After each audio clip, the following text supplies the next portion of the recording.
حضرت سلیمان علیہ السلام رب کی بارگاہ میں عرض کرتے ہیں رب اغفر لی وہب لی ملکا لا ينبغی لأحد من بعدی۔ وہ عرض کرتے ہیں کہ اے مولا مجھے بخش دے اور اپنے کرم سے مجھے وہ مملکت عطا فرما، وہ سلطنت، وہ اقتدار، وہ اختیار عطا فرما کہ میرے بعد پھر ایسی مملکت کسی اور کو نہ ملے۔ تو اب یہ بتائیے کہ یہ دعا قبول ہوئی یا نہیں ہوئی؟ اگر دعا قبول ہو گئی، جیسے آپ کہہ رہے ہیں کسی نبی کی کوئی دعا کبھی رد نہیں ہوتی، تو یہ دعا بھی قبول ہو گئی۔ اگر ہو گئی تو پھر ماننا پڑے گا کہ حضرت سلیمان علیہ السلام کی حکومت، ان کی مملکت کے مقابلے میں آقا کریم کی مملکت کی وہ حیثیت نہیں تھی، پھر یہ ماننا پڑے گا۔ اور اگر آپ کہتے ہیں کہ نہیں، رب کائنات نے جو اقتدار و اختیار ہمارے نبی پاک صلی اللہ علیہ وسلم کو عطا فرمایا ہے وہ تو کسی اور کو نہیں ملا، تو پھر یہ ماننا پڑے گا کہ حضرت سلیمان کی دعا قبول نہیں ہوئی۔ تو کوئی ایک بات تو آپ کو ماننی پڑے گی۔ اچھا، ابا جی قبلہ رحمۃ اللہ علیہ کی ایک عادت تھی کہ اگر کوئی شخص ایسا سوال کرتا جس کا جواب بظاہر بہت مشکل ہوتا تھا تو اس کا جواب دینے سے پہلے تبسم فرماتے تھے، مسکراتے تھے۔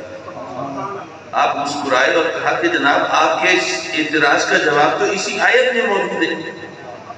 تو وہ صاحب چڑ گئے، پتہ نہیں مسکرانے سے چڑے یا جواب کے انداز سے، یہ تو وہ جانے۔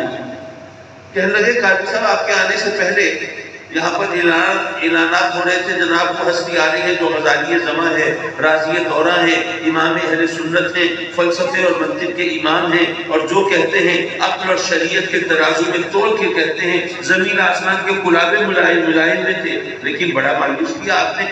آپ سمجھ رہے ہوں گے کہ میں ایک عام آدمی ہوں جس کو آپ اسی طرح باتوں میں ٹہلا دیں گے، ادھر ادھر کی لگا کے بیوقوف بنا دیں گے۔ آپ کو معلوم ہونا چاہیے میں پنجاب یونیورسٹی میں عربی زبان کا پروفیسر ہوں، اور مجھے پتا ہے کہ اس آیت کا کوئی لفظ، کوئی حرف ایسا نہیں جو میرے اعتراض کا جواب بن سکے۔ آپ کس کو بیوقوف بنا رہے ہیں؟ میرے والد پھر مسکرائے، فرمایا کہ قرآن اگر صرف عربی جاننے سے آتا تو پھر ابو لہب ابو جہل تو کبھی کافر نہ رہتے۔ یہ قرآن کی سمجھ تو صرف عربی زبان جاننے سے نہیں آتی، صاحب قرآن کی غلامی سے آتی۔ انہوں نے کہا اچھا چلیے، ابھی دودھ کا دودھ پانی کا پانی ہو جائے گا، نہ گھوڑا دودھ نہ میدان، یہی پتہ چل جائے گا۔ ذرا دیجئے جواب، اسی آیت میں جواب ہے، ذرا ہمیں بھی پتہ چلے آپ کتنے پانی میں ہیں۔ ابا جی قبلہ نے فرمایا کہ دیکھیے آیت کے الفاظ ہیں رب اغفر لی وہب لی ملکا لا ينبغی لأحد من بعدی۔ اے مولا مجھے وہ مملکت عطا فرما، وہ سلطنت، وہ اقتدار، وہ اختیار کہ پھر میرے بعد ایسی مملکت کسی اور کو نہ ملے۔ تو آپ نہیں دیکھتے کہ حضرت سلیمان علیہ السلام دعا کر رہے ہیں کہ مولا ایسی مملکت میرے بعد کسی اور کو نہ ملے، اور میرے آقا کریم حضرت سلیمان کے بعد نہیں ہے، وہ تو پہلے ہیں۔ اول ما خلق اللہ نوری، اللہ نے سب سے پہلے میرے نور کو پیدا فرمایا۔ انا اولہم خلقا و آخرہم بعثا، بے شک میری سب سے آخر میں سے، لیکن تخلیق تو سب سے پہلے ہوئی ہے۔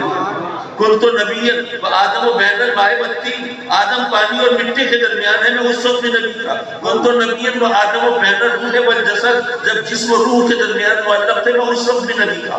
پتہ یہ چلا یہ کائنات بعد میں ہے، میرے آقا کریم پہلے ہیں، گردش لیل و نہار بعد میں ہے، اور میرے آقا کریم پہلے ہیں، اور سلسلہ نبوت و رسالت بعد میں ہے، اور میرے آقا کریم